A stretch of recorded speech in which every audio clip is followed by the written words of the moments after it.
Good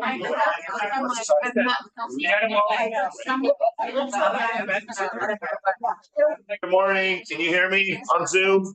Pat, can you hear me? Thank you, Pat. Good morning.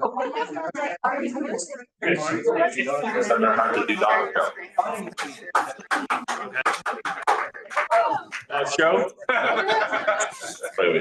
Good morning. Good morning. John's in multiple places here. Great. Hello, everybody. Good morning. Great to see you. Another beautiful day after we got a couple of days of rain. I'm excited to see you today. We've got some new faces. We've got a lot to cover. I love talking architecture. I really do. I think it's one of those areas where you can have expertise as a broker and real estate professional, and agents and clients, then they see the value of what you do. Obviously, Rex, this is your a bailiwick for you as well with your background. But that's with my bailiwick. I know, but it is great to know because there's a lot to know, and these things have value. Knowing what type of architecture styles can lead to a lot of unlocked opportunity for clients. So I'm excited to talk about that. We'll start with some gratitudes, as we always do, as a custom, just to get our mindset in the right spot.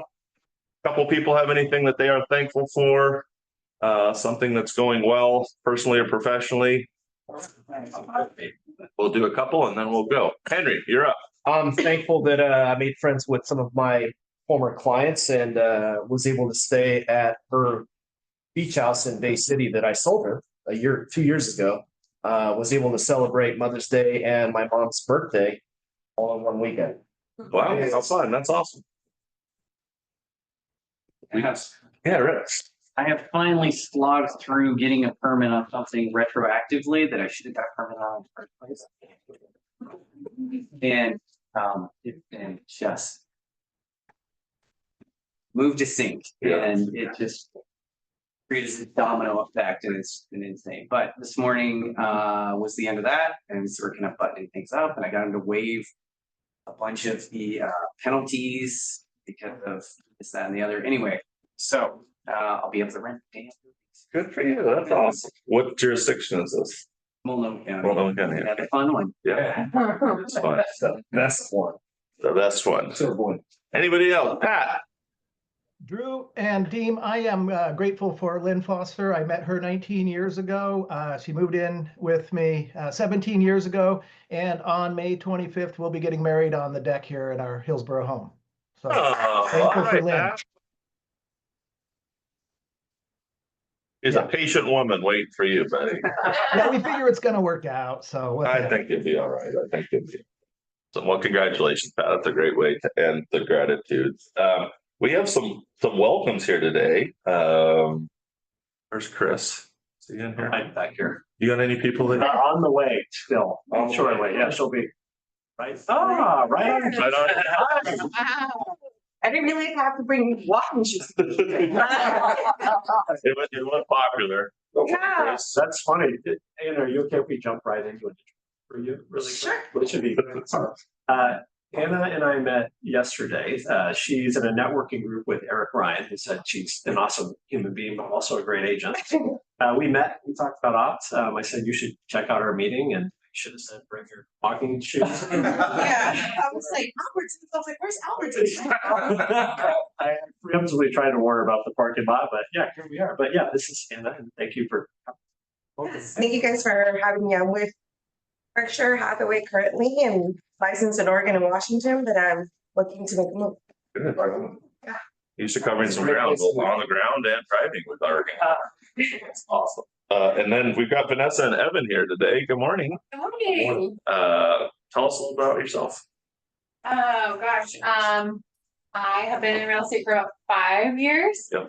With a team, and then I've been solo for the last 15 months. Nice. I knew this team from 8 years ago, and then also from work.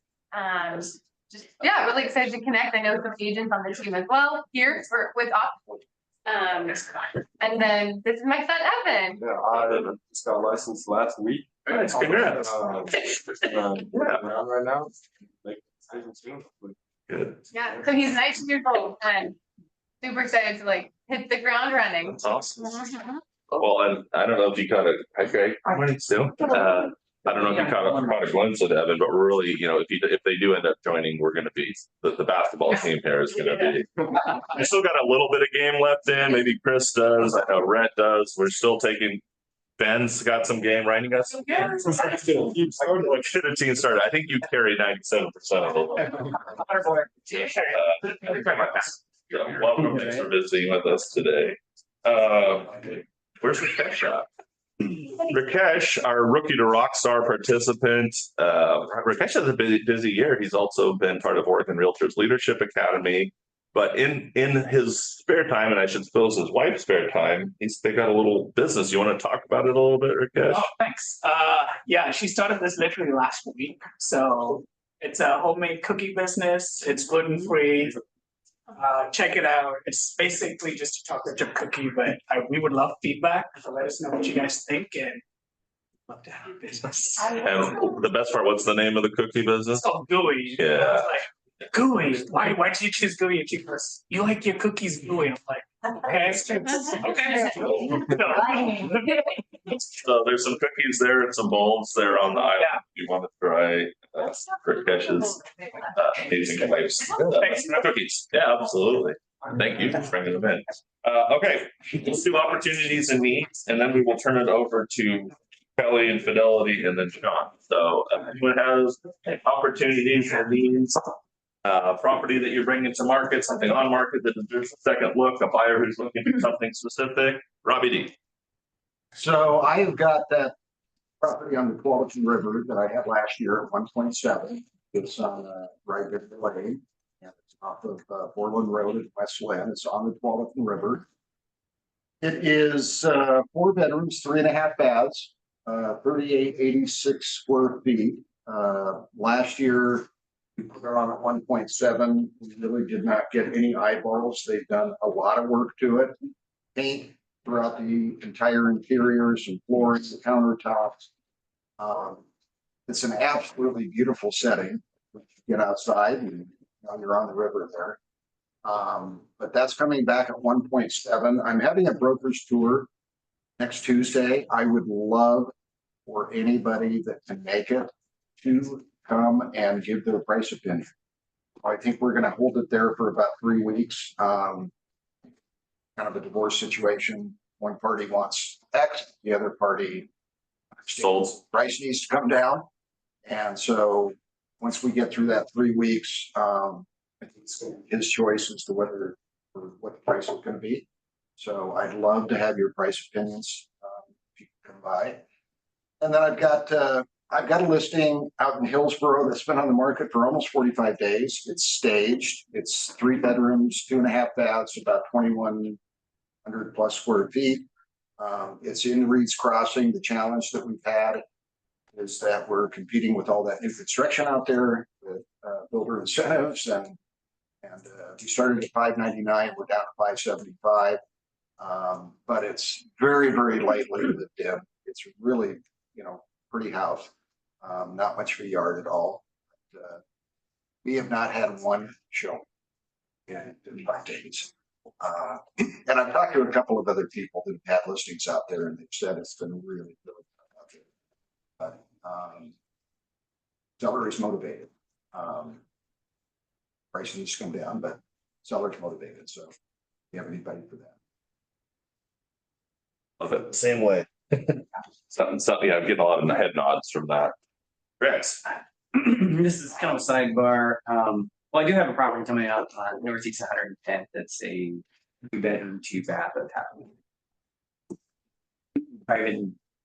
But the reason I raised my hand, I would love to have some kind of open format discussion about what to do with the property when it is just sitting. I have a property in the Irving Street lofts that is just pricey. I mean, it's had 0 showings at the open house. We threw a building-wide open house. We had, I think, 2 showings. It's a great place. Rooftop deck, gorgeous. Yeah, nobody wants to be in a girl. And so how is it that you manage that listing and your client's perspective on how things are going? And so, I'd love to talk to you about it, how that's going. Obviously, I'm sure you pick up the phone, it's like sweating bullets. And so any insights people have about that kind of challenge. I'm not used to that. Usually I have this. So. And we talked about that. We kind of did a brainstorm on that a while back as far as what to do when a property is not selling, how to communicate. But we're going to see more and more of that. So I think that's a great one to do another deep dive into. I've been reading a lot of statistics nationally. I mean, builders are really taking a bath, followed by resale. The resale team tends to, resale owners can usually hold the line on price. They're like, I won't take less than S, but builders have to sell. So, we've been seeing that, and that's an early indicator of pricing, what to do, how to communicate. I think that'd be great. So good point there. And also, I like your 500,000 3-bedroom, 2-bath nice. That was good. I was like, okay, I got a hot property. Yeah, exactly. Anyone else with an opportunity or a need they want to talk about? I have Robin. one. I have a listing coming up on Thursday. It's in Tigard, 4-bedroom, 2.5 bath, 3,000 square feet. It sits up on a kind of a hill on a corner, so it's fully surrounded by light. And the sellers are very into entertaining. So the whole backyard space is fantastic. They have a big deck and patios and water features. It's gorgeous. The whole landscape is really beautiful. So that's listed for $765. We were hamstringed a little bit on the price because they did a bridge loan, and the bridge loan, just so you know, determines kind of what you can list it for. So one just closed, we're listed at 765, one just closed with the same floor plan at 770, and one just went on the market yesterday with the same floor plan for 800. So we're priced very, very well in Tigard. That's good. Yeah. Awesome. Anyone else? Get shy. I know you got it, but that's okay.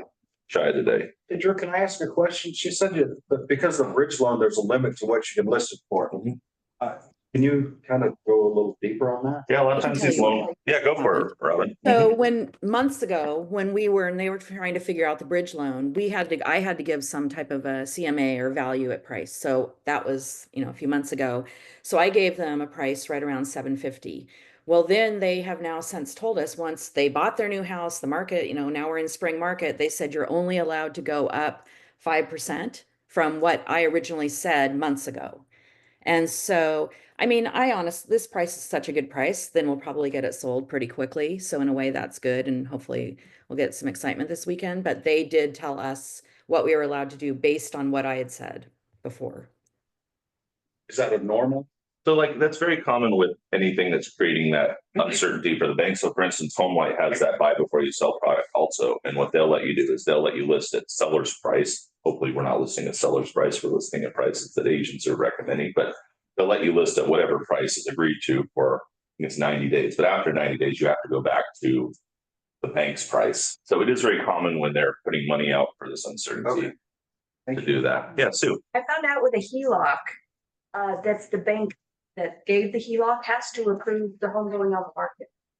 So that's kind of a hurdle that you need to address with that lender, because it could put the kibosh on listing. Well, that is if the HELOC is not in place before you go to the market, right? Right. So yeah, typically you want to be upfront, but typically if you want a HELOC, get it in place before you go on the market so that there's nothing. They don't like it. It's like, why do we go through this trouble? HELOCs are the money is made through getting the debt and letting it be serviced for a while.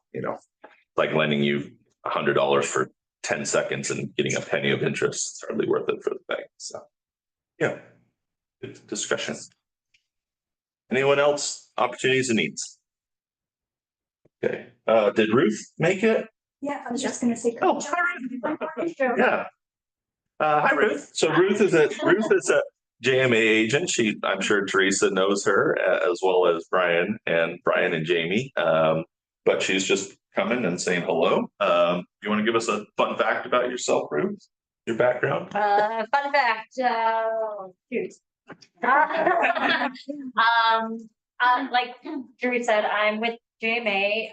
Yes, looking around, I've been in real estate over 10 years here in Oregon. I was licensed back in Illinois, where I'm originally from. And it's kind of a great opportunity between JMA dissolving and where I'm at in my personal life to kind of make the change and start something bigger and better, hopefully, so. I love that. Awesome. Well, welcome. Thanks for visiting. Didn't mean to make you on the delayed plan. Hi, Ricky. Awesome. Okay, perfect. All right, well, let's dive into Kelly here, I'm here. hardest working woman in show business and title. You want to come up and intro the class here? We're just working. I love that. Yeah. Love to work hard. Good morning, gosh, what a crowd today. Thanks for having me in. I wanted to take a quick second and remind you of, Rob reminded me of this. When you guys need to collect all your CE certificates, each actually have an account within Fidelity's website that you may not know about. Give me a call. I can set you up with your login. You can go in one time when you're ready to do your license, pull all your certificates at one time. They're all stored in there forever for you. So makes it quick and easy where you don't have to keep track of them. So just a little helpful tip of the day. So we have Sean Grummer here today. We're going to talk about, Sean has his own architectural firm. So if you guys have questions, he is the expert to ask. We're going to talk about basements and compliance. We have done this class several times and I learned something new every single time. I'm not a realtor, so you guys know more than I do, but ask your questions as we go. All right? Yeah, I'm glad you learn something new every time. I don't know what that means. I'm saying different things every time. I don't know.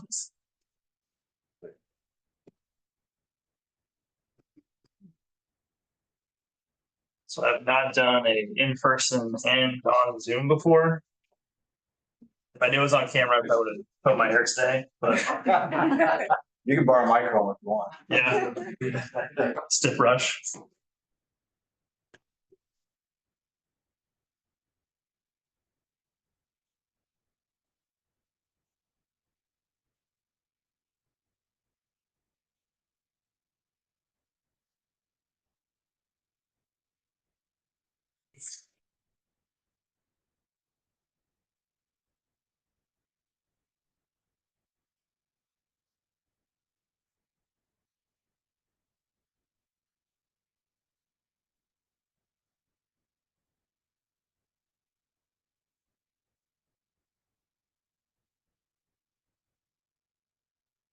That working for you? Yeah, I'm just trying to figure it out.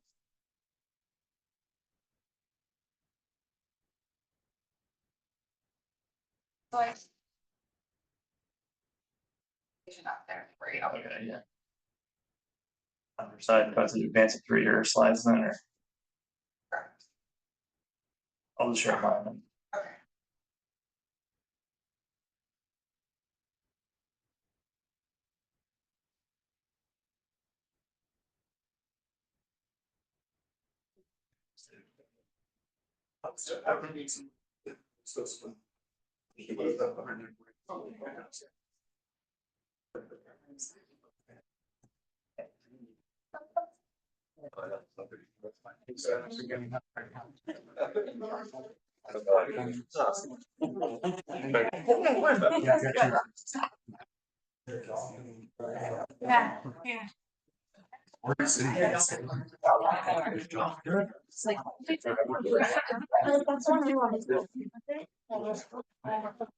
Yeah, yeah. I mean, you can live resident. You ready, John? You got it? I'm ready. I think we're Okay.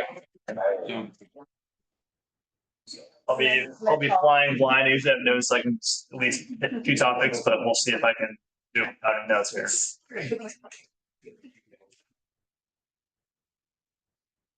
Okay, so quick agenda for today. We're going to take a little bit about the course. We'll review a little bit of the code in Oregon. We'll go over some contextual characteristics, which is basically just a fancy architectural term that I like to use. Sort of some context around when the codes might have existed and what that would mean for, we'll say, when a house was built, for example. Some common inquiries from clients you might get, and then we'll wrap it up with a little Q&A and some resources at the end. This should be pretty informal, so if you have a question, please raise your hand, let me know. There's a lot more information behind the slides than there is in the slides, so slow me down if you're, want a little more background. If it's boring, just let me know, I'll move on.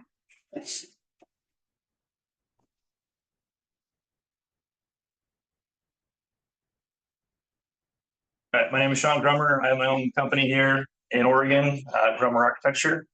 I've been a licensed architect for the last 10 years. I've been practicing architecture for over 20 years.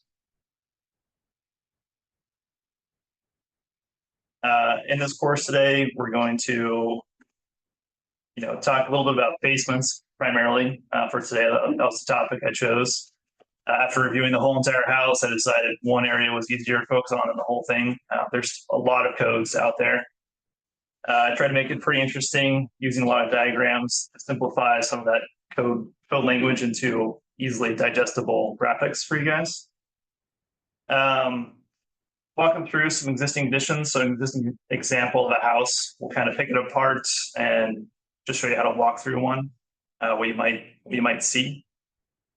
Some issues that come up, what's the condition of the basement to begin with, how that might affect what you can do with it later. And then I have a guide for you at the end of the presentation where you guys can go and download that yourselves. All right, so we're going to look at some property research tools that you guys have outside of MLS. Identifying the basic zones, coding, codes around a house. Evaluating those existing conditions in person or otherwise. Permitting requirements when those are triggered, what you can do without a permit as well. And then applying this guide that I'll give you as you go through a site. So a little bit about the code overall. The first code was not developed until 1927. That was the Uniform Building Code. This is a code that was established by the US as a whole. Up until that point, every jurisdiction had their own caveats, or they could write their own ways they wanted things to see things. So basically, you can move a town over and the rules are completely different potentially.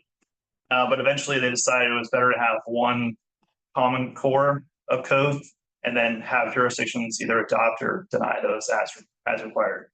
So basically, it's turned into what is now run by the International Code Council. The international is a little bit of a misnomer. It's actually only in the US. Other countries are allowed to use it, but it is basically just the US. And the code here in Oregon, we currently are under the 2023 ORSC, the Oregon Residential Specialty Code. And basically, Oregon has adopted the main code, which is a residential specialty code from the International Code Council, and said we're going to apply all these part of it. They reformatted it into the Oregon and call it their own. There's a few things that don't apply or they've chosen not to do, and they wrote their own code section, for example. But it's nothing too specific. Some free resources that you guys might be familiar with. I like to use Portland Maps. Anybody ever come across? I'm sure you've come across Portland Maps before. There's also Metro Maps, which is another broader, if you're outside the Portland metro area, that's a good one to tap into. If you're looking for things in the city of Portland, the Portland Permitting Development website is a great resource. Lake Oswego has their own building department.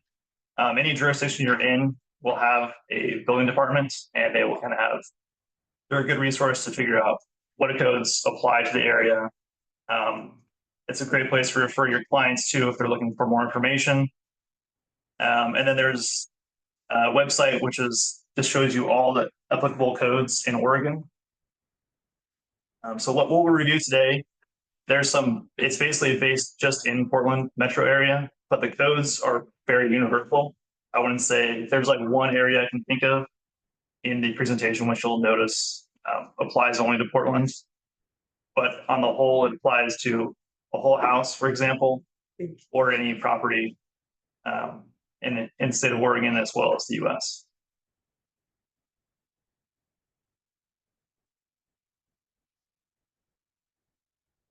So we'll start off with Portland Maps. This is where I start all my research.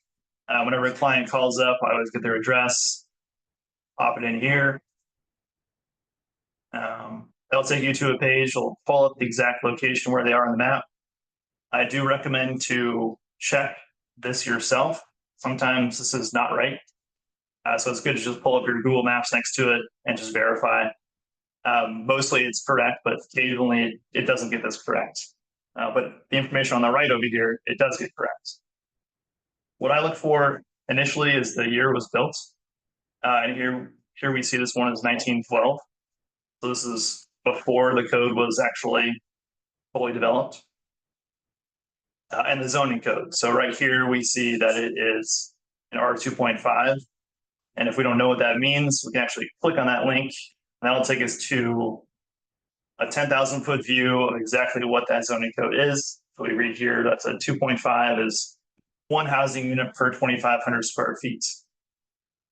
And if you want to know more about that, they actually have a link directly to the zoning guide here, which you can click on and read through for further information, more background about exactly what the R2.5 is, and all of the further requirements applicable to that zone.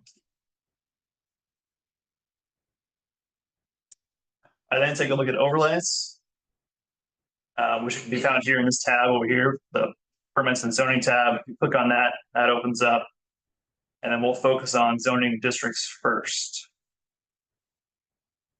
It'll pull up a map like this. So basically, the zoning is a group or a cluster of like or similar use types, which they'll bulk into a zone, and the city applies these where they want to see development, what kind they want to see, where that might occur. Again, you'll see the base zone that you're located in. It'll show you where you are on the map. I would like to point out this one's on a boundary line. So you're in between the R5 and R2.5. In residential, in the R zones, it's not as big a deal. But when you get into more commercial type zones, it's like the RM2 here, for example, this will have a pretty big impact on what you can do on the site itself in terms of the commercial property. And generally that relates to how close you can get to that other zone. So R2.5, for example, they're typically going to make you reduce your height of that building. So if you're planning on getting a 5 or 10 story apartment building, it might not be possible. So your height limits are going to be limited to about 20, 25 feet within 10 feet of that property line. Just something to know for your other, maybe your developer minded people.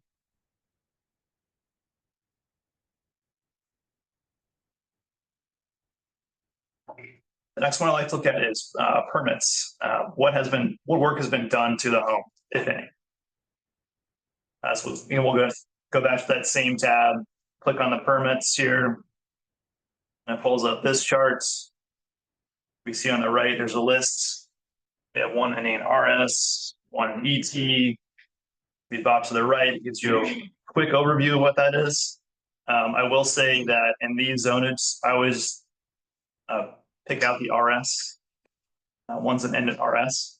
Because when you go on here, there could be like 50, 100 of these things.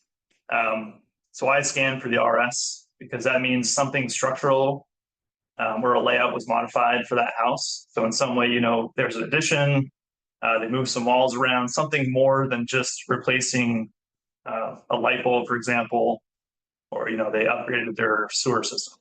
And these ones will give you a little more information. You can click on those. If you have an account with Portland Maps, you're allowed to download that stuff as well, so you can actually see what was submitted.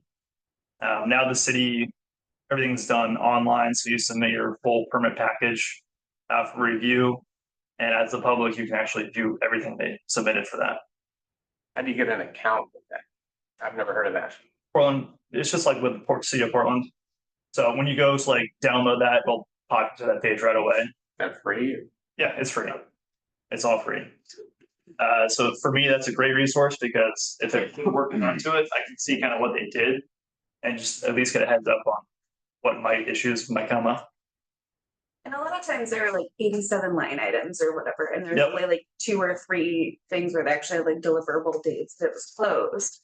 Yes. So does that mean this is all of what was recommended and they only actually? So you'll see, it depends on when the permit was pulled and what they did for it.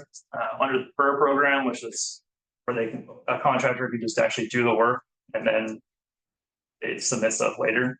It's a field issuance program. Okay. Those times you'll see like every division they go down, there's like 90 line items. I just ignore all that. Okay. It's just like in inner office workings. But towards the bottom, they'll usually do their records. So that's where they're going to locate your permit itself. I mean, there's a whole other language like digging through that stuff, but you'll find structural calculations, all that kind of stuff, deeds, that kind of stuff in there. So I guess if you can see a date that they've like, Yep. then you can kind of make the assumption that they actually did all of the things that are listed and they only marked it in certain places, or Typically, unless it's like currently under construction, and they close it out pretty quick. Okay. Yeah. Good question. Yeah. It's like a whole nother topic, but yeah, you could spend a whole day on it. it takes a lot of sleuthing to kind of figure it out, but it's there, which is way more than you'll find anywhere else. Like usually it's just like you'll find the address and that's it. Another kind of overlay is design overlay. Design overlay is similar to a zoning code, a zoning overlay, but there's going to be something unique about that feature. It might be a street town or a highlight that's more important or it deemed more important. You'll find in the overlay here, and if we click on that, it'll pop you that 10,000 foot view. Like, what is a D? What does this D mean? Design overlay. So if you click on that, you can see that where your height, height is where your site is. You'll notice here the RM3D, and that D is that design overlay, which you can confirm over here. You can click on that for a little more information. That's just a 10,000 foot view. We also notice here this is a historic district as well. And that specifically is in the Alphabet Historic District, which if you click on that, it'll take you to another link, which gives you more information. So it's good about like, if you don't really know what's going on, helps you get to where you need to go. Every historic district is different. It's run by different associations. So the rules are just sort of open season, really. Some historic districts in the city of Portland you might be aware of, and these are typically more going to apply to residential. You'll find them in the Irvington district, for example. Is anybody doing the Irvington home tours this weekend? Don't everybody jump at once. Don't everybody jump. But there is a home tour, so there's like 8 homes they have on display, but on Sunday, I believe. There's also like Lads Edition, Alphabet District, etc. And these are what you're going to run to more often in the R zones. The design district zones are more commercial because the use types are much more varied. But in the residential area, they're more homogeneous. And that's where you're going to find these historic overlays primarily. And then we get to a building code layer. And the building code is more concerned about the life safety of the occupants in the structure itself. Here, so on the left is just a website. You'll get links to all these, by the way, so don't worry about like trying to figure out what's going on. It's not easy to see on this screen. Sometimes I have screens that are like, the size of a house. So it's very easy to see, but you'll have links to all this stuff after as well. And on the right, in the zoning code itself, I always look at chapter 3, which deals with all this sort of minutia about what the clearances and everything. Portland Permitting Development website is very handy. It's a good place to figure out, especially for a client, do they need a permit?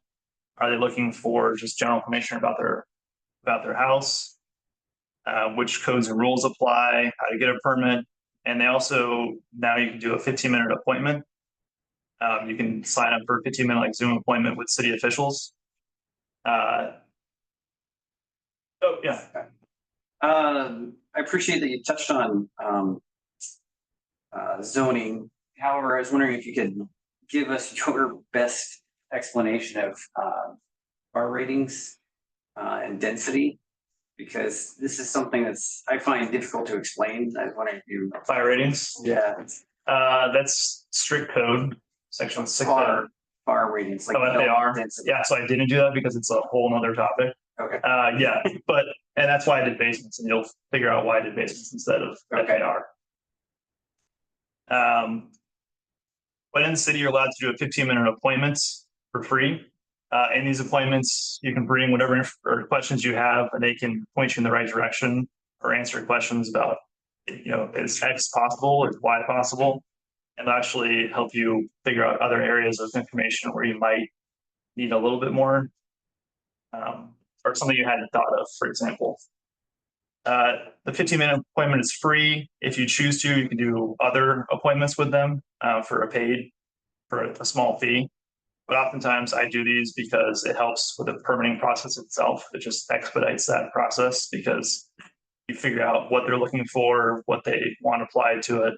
So it might be a couple $100, but in the end, it usually saves you, weeks or months potentially. A little bit about the history of Portland. There are houses, especially in inner northeast side, Irvington type area, where you're going to find mail order homes. We've all seen the Sears Roebuck catalogs of yesterday. In these houses, or actually a couple companies that supplied plans for Sears, we're actually here in Portland. The Ready Built House Company, the Fenner Factory Cut Homes, and these companies here in Portland, it was a main source for the industry at the time, given all the forestry we have out here and manufacturing. It was a primary source for these houses that were shipped nationwide. A lot of it is evidenced in the house plans themselves. The Irvington, for example. A lot of these houses you can actually find, I think I've seen a few in these catalogs actually still standing today. I'll walk around town. They have a stamp on the framing sometimes. They do, yes. So there's certain types that were actually factory cut. And a factory cut means they cut every single piece. It would stamp every individual part because they went in a certain order. So like your roof rafters, for example. It was basically like the IKEA flat pack before that was involved. Yeah. Was the guy who purchased it, were they expected to build it themselves or hire a company back in the day to do that? Anything, any of the above. So they gave you all the pieces and parts for the house itself, down to nails and paint. Wow. But you were responsible for the property, the foundation, and all that kind of background. So I would imagine there's companies who just built these houses, and if you wanted to, you could build it yourself. I wonder if the origin of the neighborhoods were based on these names, because you had the Hollywood, Irvington. It could be, yeah, a lot, yeah. So those are the neighborhood names. Yeah. Those are the types of homes you find in those. Exactly, yeah. So they just, oh, look, we got 70 Piedmonts in this neighborhood. Or that area existed, they designed a house for it, and then right, yeah. Either way, that makes yeah. It gives you a new perspective on what's historic and what's just happenstance. Yeah, Great video. Yeah, for me, it shines a new light on everything. A lot of the architects that designed these were based in the East Coast. Everybody knows the story of how Portland got its name. Yeah, Point flip. We could have been living in Boston right now. Red Sox Based on a coin. So how do we use this here? Now we're going to apply sort of what we learned in the code and how to walk through a house and examine a basement, for example. So I like diagrams. We're going to walk through a lot of diagrams now. We're going to pick this house. We're going to pull it apart.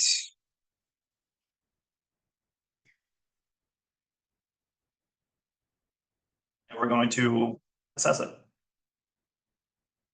So we've done some research, hopefully. We figured out the year it was built was 1912. So we already know this was built, before there was any kind of standard common code. It was just whatever the city had decided to apply at that point. We know exists in an R2.5 zone. We're gonna say there's no overlays, there's no permits on the property, so we're walking in pretty blind. And the client wants to know, what can we do with this existing basement?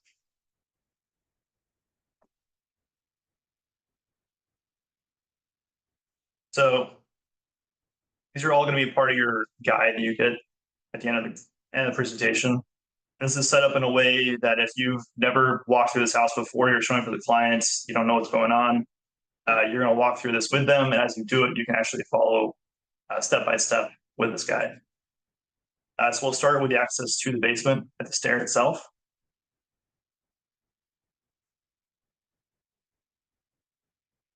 And we'll start here at the top of the landing. And you need a set amount of clear floor space here. So 3 feet by 3 feet, or if it's already existing, we can go as low as 30 inches by 30 inches. The access height to that basement must be at least 6'6", or existing 6'2". And a clear floor space to access that must be at least 32 inches or 30 inches if it is already existing. So here we're showing a door swing. That door swings away from the stair, which is important. If that door instead swung out over the steps, that would not be allowed. And to remedy that, you just take the door off or move the door back. Walking down the flight of stairs, we'll need one handrail at a minimum. There can be one on each side. And that rail must be located anywhere between 30 and 38 inches above the treads. And we need to maintain a clear head height here, which they measure from the nosing of the tread to the obstruction above. We see here that's at least 6'8" or 6'2" minimum if it's already existing.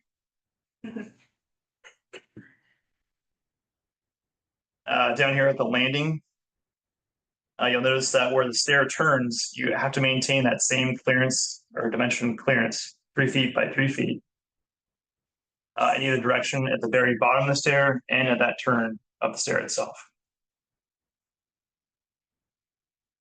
A riser height, which is a common question I get for existing properties, that can be as high as 9 inches. 9 inches is very, very high. You'll definitely notice it when you step on it. You'll be like, this doesn't feel right. But that can be existing, can be pretty high. I mean, 8 inches is also pretty high. That's okay too. And the tread depth can be a minimum of 9 inches. Typically today, most houses are between 10 and a half inches, where you're going to find most of your standard tread dimensions. And this is what you're going to get in your guide at the end of this presentation. And it gives you an overview of all those little minutiae in one simple form here. I will point out that door, just make sure it's not swinging out over the treads, the top of the stair. And then at the bottom, you'll often find in these existing homes, especially like access to the attic, for example, a door, you'll open it and there's a tread right there. That's not allowed. Obviously, the way to get over that is to just remove the door itself. But if there is a door, it has to be, you still have to maintain that clear floor space at the end of the landing of 3 feet. Is this generally the biggest limiting factor? Stairs. The most limiting factor? Or the most, yeah. Head height. Generally, no, Head height. Head height's the itself. issue, yeah. And it mainly comes down to rise and run. So like your tread height and depth. And if one of those is out of alignment, it's difficult because there's a hole in the floor typically, and if you're not making that, because once you start extending it, that ceiling height gets closer and closer, and then it becomes a head height issue. But landings are pretty easy to overcome, I would say. Head heights. So we're looking now at obstructions. In a lot of these houses, you're going to find a main center beam where all the joists for the first floor rest, running it smack down the middle of the basement itself. And the minimum clearance on that is at least 6'4" inches. There's no modification for that, whether it's existing or new. And that can be difficult in some existing houses. That's why I don't hit my head on any ceilings down there. The same applies to like a duct or any other obstruction, like a pipe, for example, in the basement. So a lot of times, if you're already running on into low ceiling heights, ducts could then be another issue. You have some more flexibility about ducts. Obviously, you can route those different ways depending on what your layout is. And then the overall ceiling height in a basement must be at least 7 feet. It can be as low as 6'8" if that already exists. Here's another summary sheet for your takeaway example.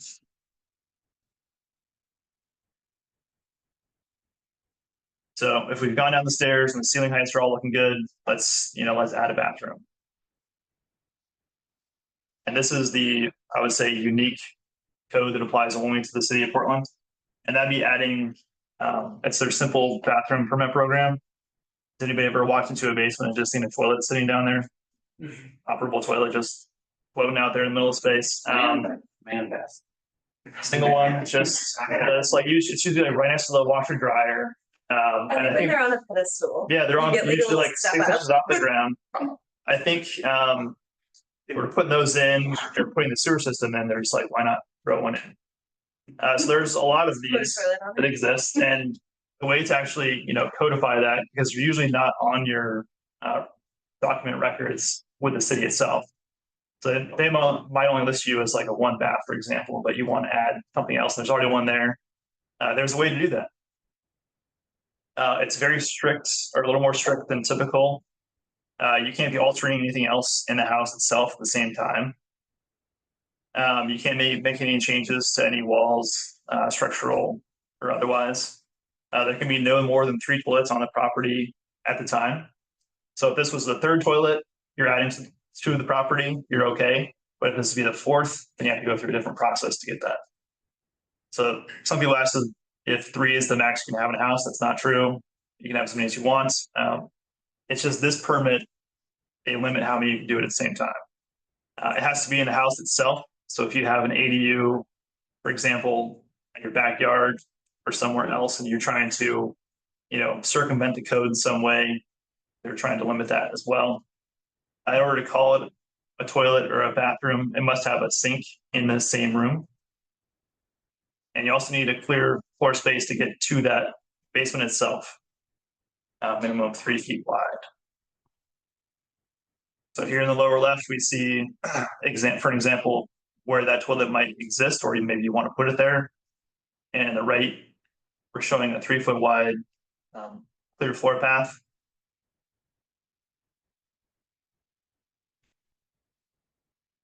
So if we want to put a bathroom in, what are the sort of minimum dimensions required for these fixtures? So they're going to require a certain amount of clear floor space in front of these fixtures in order to deem them compliant. 21 inches deep, and the width in front of them can vary between 24 and 30 inches. And it must be at least a 6'4" head height clearance. And the head height is less important in the basement. That's easier to get. You'll find issues more so in the attic spaces where you're going to run into roof beams, or the roof's going to slope into your space. So the floor might be as big as this bathroom is shown, but only a quarter of that actually has this ceiling height. We'll start here at the sink first. That's only 24-inch wide minimum clearance. At the toilet, the same, the 24 inches, but we also have a qualification that toilet needs to be at least 15 inches from the nearest obstruction. So whether that's a wall, a shower, or a sink, you must maintain that 15 inches on each side. And if your current toilet already exists and it doesn't meet this, it's not going to apply either.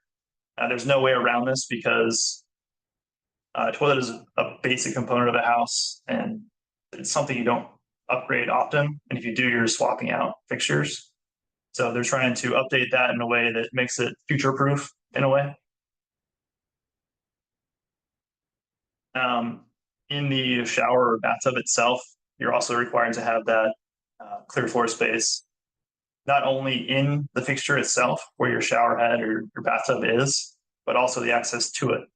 That's going to be a 30-inch wide clear floor space.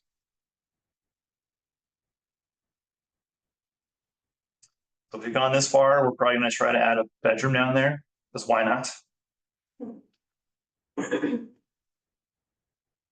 Some key factors: it does require a permit. You're going to be required to insulate your walls. You're going to need an energy efficient window.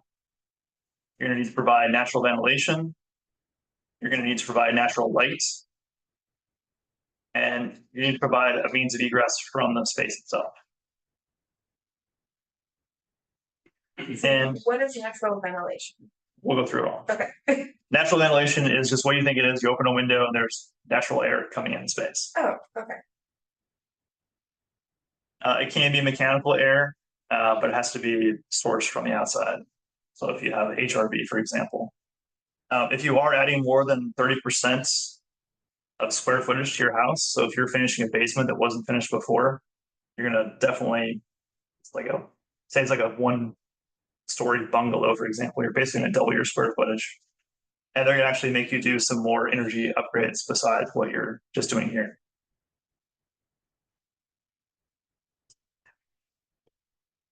So you need insulation on your perimeter walls. If you have, or you're updating a house from the 80s or 90s, for example, they might have already put in finished walls and some insulation in the walls itself. If that is the case, insulation, if it exists, so it has to be in place already. It can be as low as R11, they'll accept that. But any other, if there's no insulation, you're going to be required to update it to the new R15. Any other new work you're doing will also have to need that R15. Natural ventilation. You're going to measure how much you need by the square footage of the space itself. At minimum 2.5% or square footage of that space. The same will apply to your natural light. You're going to take that square footage and you're going to be required to calculate that. And then egress, you need a means of egress out of the bedroom itself directly. You're not allowed to exit the bedroom and have to go through some other way to get out of your basement. That has to exit onto a public way with a minimum of 3 feet by 3 feet. So if this was a courtyard, for example, and a house surrounded by all 4 sides, that's not considered egress because you can't actually get out of the house itself. Question. Yeah. It has to be 3 feet cube or 3 feet by 3 feet each direction, basically to just allow the window or means of egress in there. You might have it's got to be able to open, and on top of that, you need to be 3 feet deep. Yeah. In order for you to stand up and get out. Yeah. Typically, they'll do the 3 feet because it allows enough space for you to climb out and get to a ladder, for example. Right. 3 feet is typically what the old, I'll say, setbacks were. You can be as close to 3 feet to your property line. And also here described as like what a fireman with 2 oxygen tanks on their back. And Yeah. they always say it's got to be able to have that fireman fit through, and the fireman says, "Yeah, we throw an axe through that window every time." Yeah. So, Yeah, they're going to get in there no matter what. That window also has to be no more than 44 inches above the finished floor. If you're not going to meet this, you are allowed to install a permanent step to meet that. 44 inches is, this high, which in a basement, your ceiling's only here, most likely you're fine. The window opening itself must be at least 24 inches. And you'll notice that if you take your window width and height, it's not going to add up to the minimum square footage opening. This is to allow for, we'll call it a variance between types of windows you're using. So a casement window, for example, the whole window opens up, but a double hung window, only half that's going to operate. So they want to make sure that, again, you have that space for a fireman to fit through and you yourself can fit through it as well.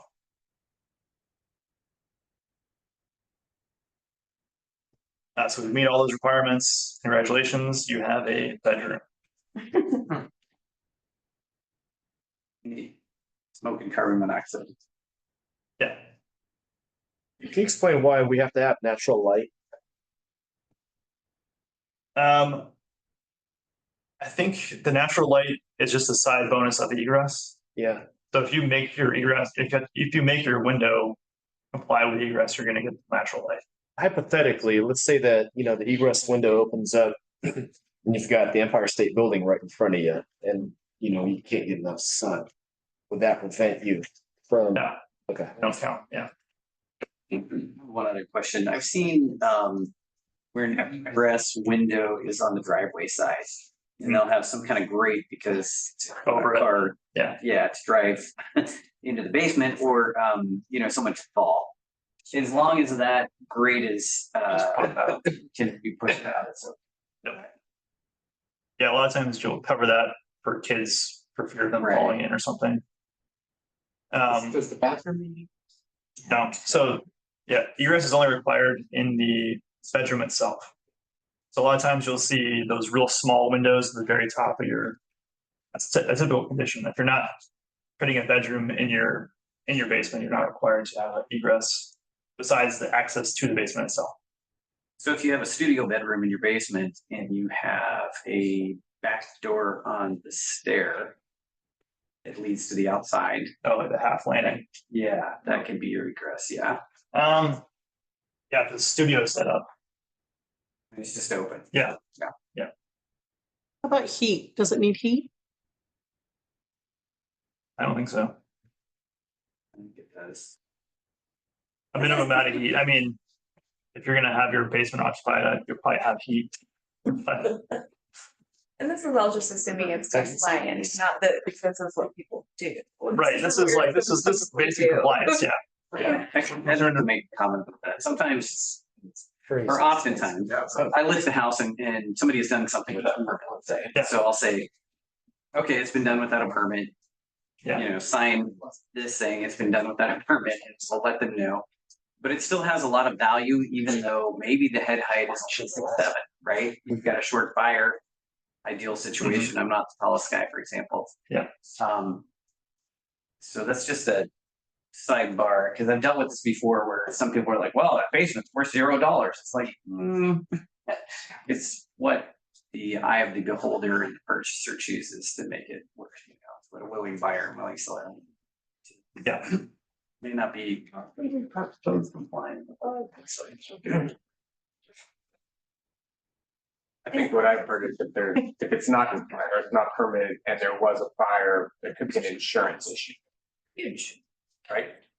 The insurance company could not cover anything. It's like, sorry, you didn't have a permanent basement. It's not a bedroom. Right, that could be, but like I hear the word legal and illegal. It's not like the police are coming over arresting you because you have a unpermitted basement. Yeah. I see it's 11 o'clock. I don't know how much time I can have to keep going. Well, we can do just another hour, no problem. Basically. Okay. Energy trail.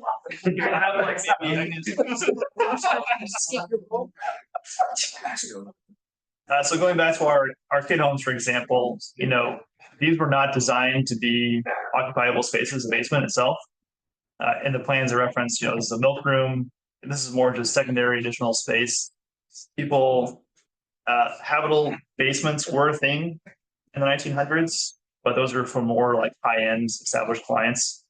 You'll find those homes more so like in the Irvington area where they actually built a full basement. But these houses were targeted at people who were trying to build affordable housing. And most of the time you're building, now we build slab on grade, then it was like maybe a slightly raised basement. And you'll see, you're lucky if you get an 8-foot height there, but typically you'll find 7 feet is the call out, which is why those ceiling heights are so low allowable.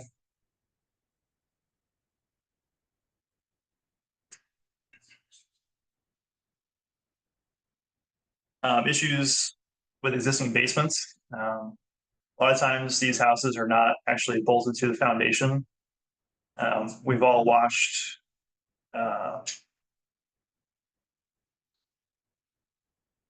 I think like The Lion, Wizard of Oz, where the house just flies away. Where you were going. Because literally the house just sat on the foundation. There was no real reason to put it on anything. 'Cause if you remember, these houses are designed primarily on the East Coast where there's no seismic activity. So when they started spreading these across the U.S., there's no local codes that really count for it. It wasn't uncommon thing to do. To comply with that, the city of Portland itself actually has a program where the homeowner themselves can bolt their house to the foundation.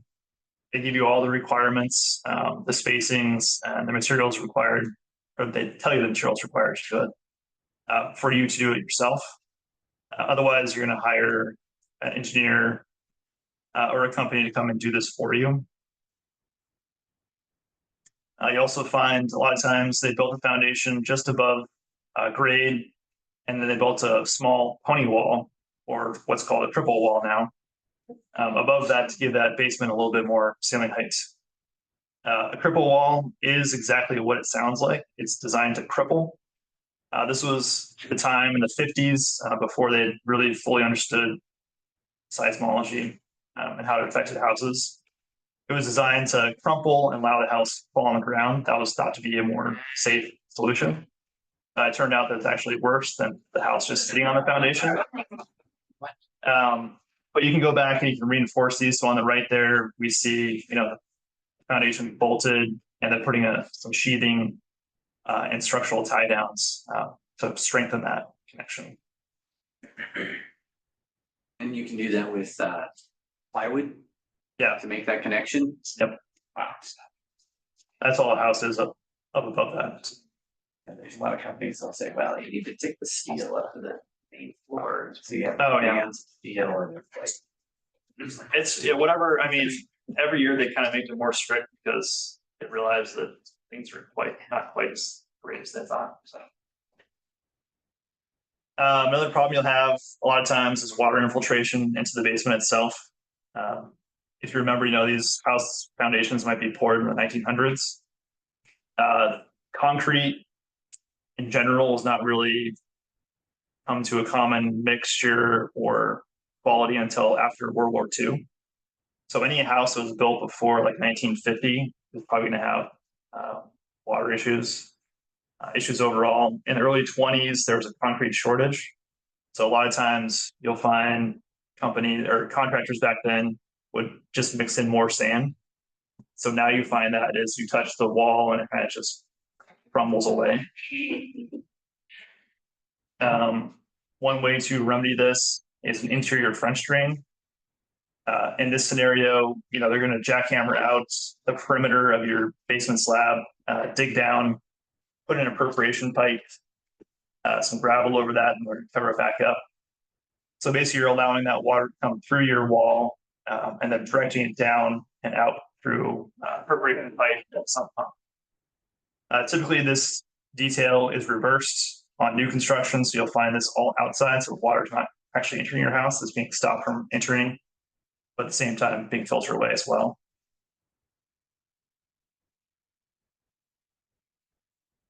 Going back for a second to bolting the house to the foundation. Yep. As a tip, do you have to have anybody come certified that you did it correctly to be compliant? Yeah, so it's when you do it like through the city program, it's a permit process, and there's a prescriptive path they call it. Okay. And so they kind of tee out, the bolt sizes, the depth requirements, all that kind of stuff. And if you do it, they come out and inspect it, and it's a sign off.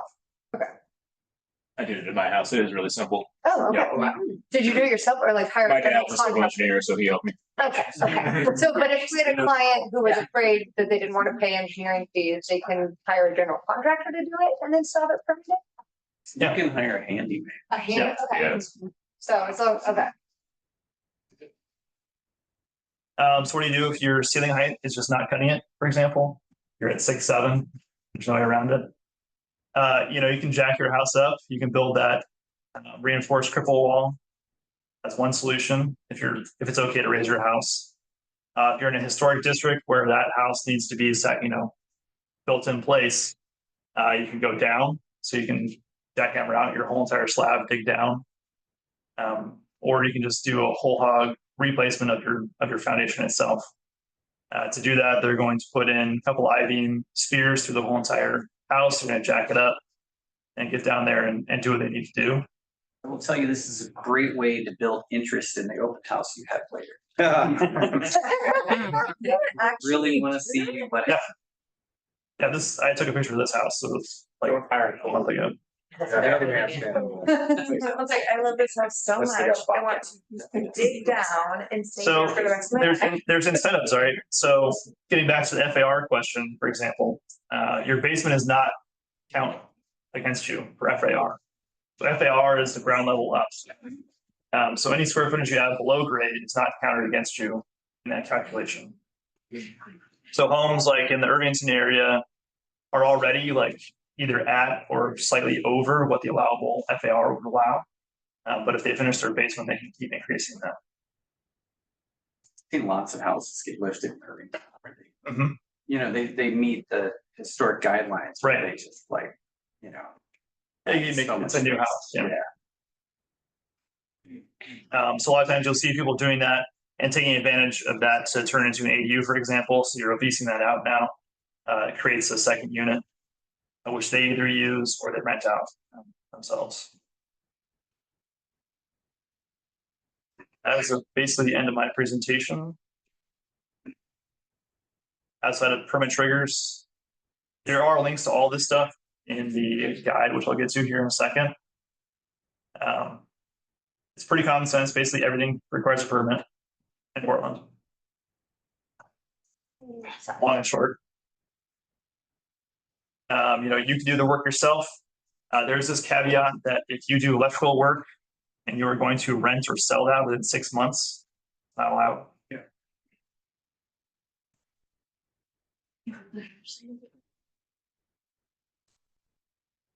So this is basically saying do your research before you go out there, if possible.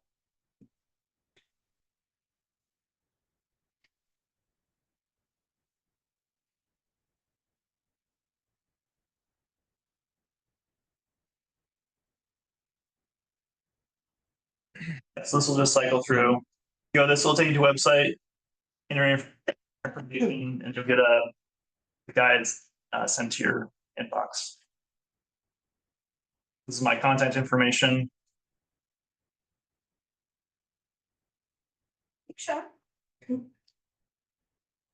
other questions or comments while we? I have a question. Yeah. So, recently while building a second home, I need to know, or maybe just in general, what's the best way to communicate with your architect without hurting their feelings? So we didn't like, and we suggested a change to the architect, and he was like, you know, you're questioning my ability and my professionalism by zoning this change. Is there a good way to talk to that? Yeah. Well, they should be able to take constructive criticism. Yeah, well. It's your money, coach. I know. It didn't all work out, but it was like, holy shit, give me a break. Let's just wrap up for real quick, stop the Zoom, let everyone go on their way. Thank you, Sean, so much for being here. Really appreciate it. Drew and I had to run off to a meeting. Thank you all for being here. Seriously, Tuesday is the best day of the week. I love seeing you all here and getting to know you all. And I feel like we just keep growing and growing with people that are in here. So much great information. I feel like we could all get lost on those rabbit holes of links to learn. Never ending. Yeah, there's a link to the historic, like public catalog, like actually to the Sears catalog. And that's like weeks will be like rabbit holes. Anyways, I'll make sure to Slack out everyone's so you have Sean's information so you can get all of that. Please make sure to connect with Kelly. Make sure she has your information. Everyone on Zoom, so we all get credit for being here today. Thank you so much. I'm sure, I don't know if you have to run off, but if we want to continue the conversation, please. This is all super interesting. I'm just gonna shut the Zoom off and thank you guys.